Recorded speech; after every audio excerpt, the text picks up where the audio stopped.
വേലൻ തുള്ളൽ അഥവാ ഓണം തുള്ളൽ എന്നുകൂടി പേരുള്ള ഈ കല വേല സമുദായത്തിലെ ആളുകളാണ് അവതരിപ്പിക്കുന്നത്. ഓണക്കാലത്ത് മാത്രമാണ് ഇത് നടത്താറുള്ളത്. ഉത്രാടനാളിലാണ് ആദ്യം കളി തുടങ്ങുന്നത്. കളിസംഘം വീടുകൾ തോറും കയറിയിറങ്ങി കലാപ്രകടനം നടത്തുന്നു. ദേശത്തെ പ്രധാനപ്പെട്ട ഏതെങ്കിലും ക്ഷേത്രത്തിനു മുൻപിൽ വെച്ചാണ് ആദ്യ പ്രകടനം. തുടർന്ന് നാട്ടിലെ പ്രമാണിമാരുടെ ഭവനങ്ങളിലും വേലനും വേലത്തിയും ഒരു പെൺകുട്ടിയും കുടുംബത്തിലെ മറ്റൊരു പുരുഷനും കൂടെ ഈ സംഘത്തിൽ ഉണ്ടാവും. പുരുഷൻ ഊട്ടുകിണ്ണത്തിൽ താളം പിടിക്കും.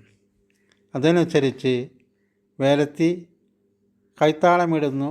പെൺകുട്ടി കുരുത്തോല കൊണ്ട് നിർമ്മിച്ച ചാമരം വീശി നൃത്തം ചെയ്യുന്നു. ഗണപതി, സരസ്വതി എന്നിവരെ വന്ദിച്ചുകൊണ്ടുള്ള പാട്ട് കഴിഞ്ഞാൽ മാവേലിയുടെ വരവിനെ പ്രകീർത്തിച്ചുകൊണ്ട് പാടുന്നു.